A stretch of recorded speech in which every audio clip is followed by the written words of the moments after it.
صحيتو صحابي صافا لاباس. شوفوا حنا في الحلقه هادي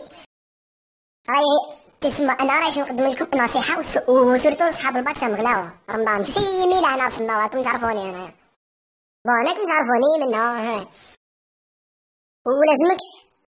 قرات تسمى حنا الباك ما بقالوش بزاف بقاو له 3 شهور 90 يوم يا ناس ما بقى والو للباك وحنايا ما نقراو ما والو نضلو غياب وكي نروحو باه نجيبو البينه يعطينا الزوم هذاك الرخيص الله لا تربحو بون حنايا واش اللي نديرو علينا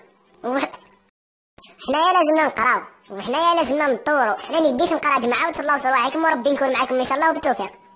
ان شاء الله. هيا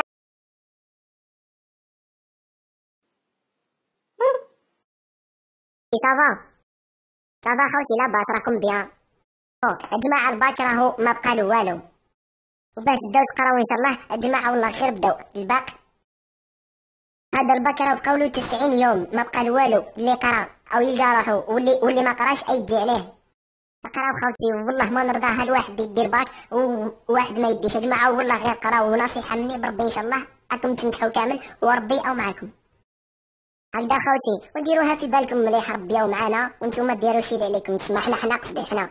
تسمح لنا نديروا شي اللي علينا والباقي او على ربي سبحانه. خوتي هيا صحه وبداو قراو ان شاء الله هيا صحه وتهلاو في رواحكم.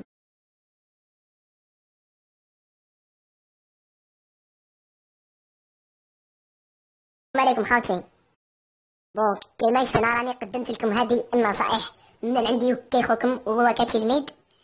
رايح نعقب بالباك ان شاء الله كيما نتوما وربي يكون معنا ان شاء الله حنا نديروا الشيء اللي علينا وانتوما ديروا الشيء اللي عليكم وربي او معنا ان شاء الله. هكذا خوتي او ما تنساوش او 90 يوم للباك قاولوا هكذا هيا الله ريفيزيون ان شاء الله تبداو اليوم يا صافر واعيكم تنساوش الباك 90